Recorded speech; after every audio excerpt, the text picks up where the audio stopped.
श्रीमद् भागवत जी में 9 भक्तियां हैं।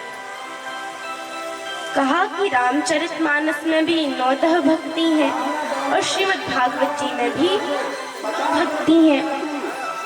कौन कौन सी? श्रवणम कीर्तनम विष्णोः स्मरणम पादसेवनम अर्चनम वंदनम दास्यम सख्य आत्मनिवेदनम। 9 भक्ति है। श्रवणम पहली भक्ति श्रवणम। श्रवणम मतलब सुनना। सुनने के भी कई प्रकार होते हैं।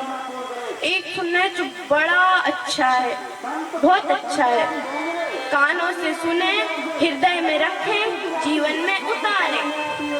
एक सुनना है कानों से सुन लिया, समय आने पे जीवन में उतार दिया, ये भी अच्छा है।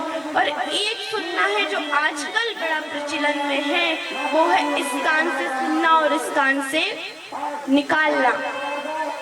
कि कथा में देखो तो भीड़ नहीं समा रही और सुनने वाले कितने 150, बाकी सब कैसे?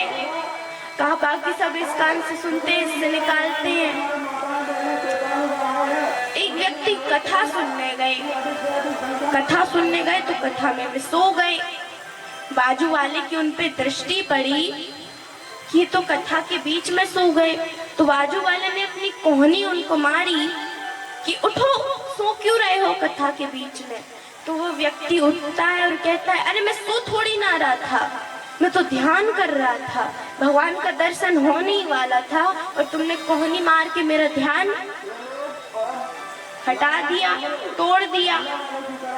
ऐसे भी कई लोग हैं, कथा सुनने आए, कथा में सो जाए, बाजू वाला उठाए तो कहे हम ध्यान कर रहे थे।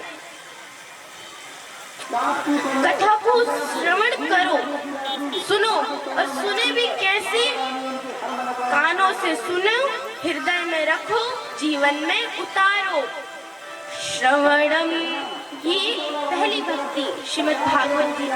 श्रवणम कीर्तनम, दूसरी भक्ति कीर्तनम, कीर्तन करो। ध्रुव जी की तरह, प्रहलाद जी की तरह, नारद जी की तरह, मीराबाई की तरह हम कीर्तन करें। कहीं हम जाते हैं तो देखते हैं कई भक्त मिलते हैं, एक दिन नहीं बोलना पड़ता। और हम कहीं जाते हैं तो कई जगह तो ऐसे भक्त मिलते हैं जैसे अस्पताल में बैठे हो, ना चेहरे पे हंसी, ना कोई चमक, बैठे हैं बीमारों जैसे। अरे भाई, भगवान का कीर्तन कर रहे हो, खूब नाच नाच के, ताली बजा बजा के कीर्तन करो। ये श्रीमद् भागवत जी की दूसरी भक्ति, कीर्तनम, कीर्तन करो। ध्रुव जी की तरह, प्रहलाद जी की तरह, मीराबाई की तरह हम कीर्तन करें। ये श्रीमद् भागवत जी की दूसरी भक्ति, कीर्तनम, कीर्तन करो। श्रवणम कीर्तनम विष्णोः स्मरणम। 24 घंटे भगवान का स्मरण बना रहे। स्मरण मतलब याद, स्मरण मतलब याद।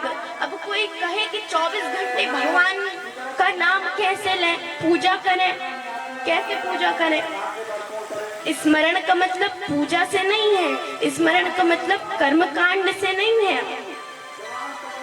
स्मरण का मतलब 24 घंटे अपने मन में भगवान का नाम लो। एक बार अर्जुन मूर्छित हुए।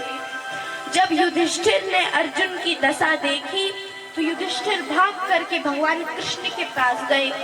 कृष्ण आप चले। भगवान ने कहा क्या हुआ युधिष्ठिर? युधिष्ठिर ने फिर कहा कृष्ण आप चले। भगवान कृष्ण को जब युधिष्ठिर लेकर के आए तो देखा अर्जुन मूर्छित है, लेकिन अर्जुन के रोम रोम से श्री कृष्ण गोविंद हरे मुरारे, हे नाथ नारायण वासुदेवा, श्री कृष्ण गोविंद हरे मुरारे, नाथेति नामानि भूर्वदंती निकल रहा है।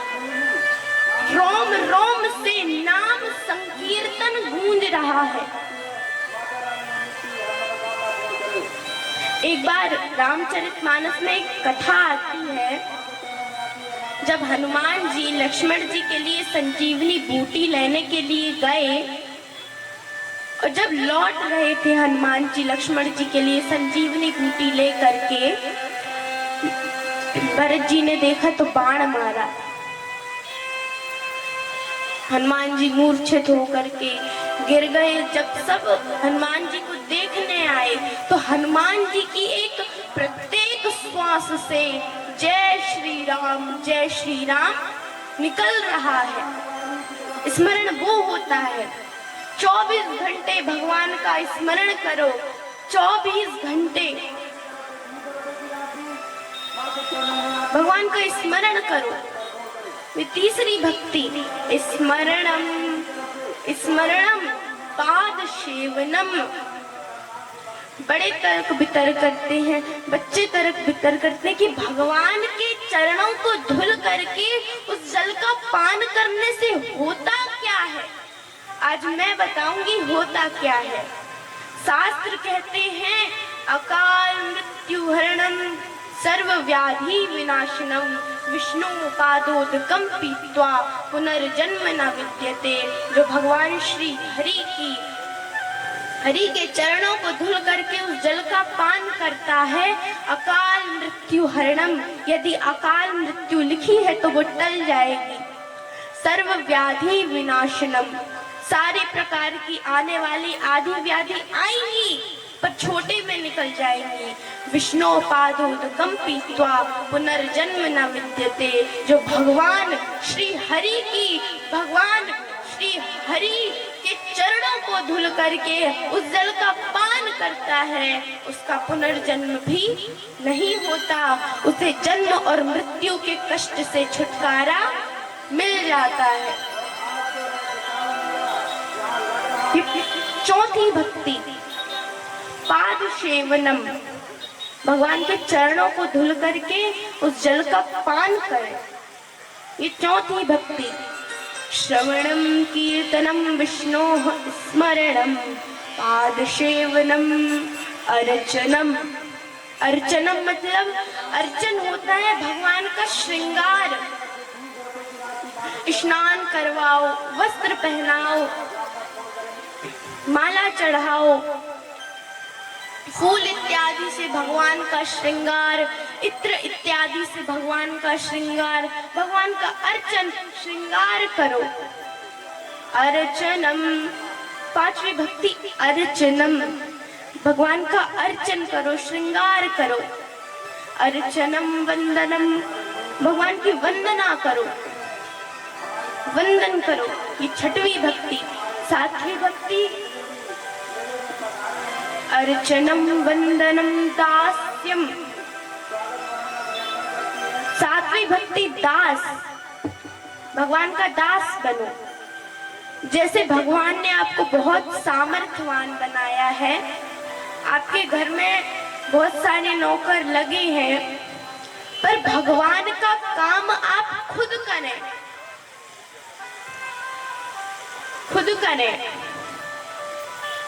जैसे भगवान का भोग बनाना हो आप खुद बनाएं, भगवान के मंदिर की सफाई करनी हो आप खुद करें। ये इसके उसके भरोसे मत छोड़े कि वो आएगा तो वो कर देगा, वो कर्मचारी आएगा तो वो कर देगा। नहीं, भगवान के वस्त्र सिलने हैं आप खुद सिलो, भगवान की माला बनानी है आप खुद बनाओ, भगवान का मंदिर साफ करना है आप खुद करो। यही तो दास का काम होता है, भगवान का दास बनो। दास्यम सख्य, भगवान को सख्य भाव में पूजो। त्वमेव माता पिता त्वमेव बंधु सखा त्वमेव विद्या द्रविणम त्वमेव सर्वं मम देव देव। और नौवीं भक्ति आत्मनिवेदन, आत्मा से अंतःकरण से परमात्मा को पूजो। ये 9 भक्ति श्रीमद् भागवत जी में आई हैं। श्री वेद व्यास जी 9 भक्ति का वर्णन श्रीमद् भागवत जी में करते हैं।